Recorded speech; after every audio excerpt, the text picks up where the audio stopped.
தளபதி விஜயோடைய அந்த கரூர் சம்மந்தமாக நிறைய நடிகர் நடிகைகள்லாம் வந்துட்டு டைரக்டாக வந்து சொல்லலைனாலும் இன்டைரக்டாக விஜயை தாக்கி வந்து பேசியிருக்காங்க அப்படின்றது வந்துட்டு மக்களுடைய கருத்தாக இருக்குது.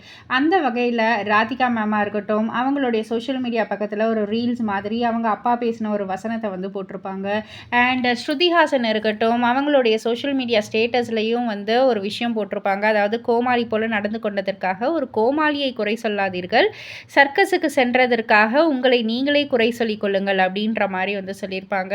ஸோ இது எல்லாத்தையுமே வந்து பார்த்துட்டு ரசிகர்கள், அதாவது மக்கள் எல்லாருமே, பொதுமக்கள் எல்லாருமே என்ன சொல்லிட்டு இருக்காங்கன்னா, இவங்க எல்லாருமே வந்து தளபதி விஜய சாடி தான் வந்து சொல்லிக்கிட்டு இருக்காங்க. கண்டிப்பாக வந்து இது வந்து அவங்கள இண்டிகேட் பண்ணி தான் இருக்குது. ஸோ இதெல்லாம் பார்த்தாவது மக்கள் கொஞ்சம் திருந்தட்டும் அப்படின்ற மாதிரிலாம் நிறைய கருத்துக்களை வந்து வெளிப்படுத்திக்கிட்டு இருக்காங்க சோஷியல் மீடியாவில்.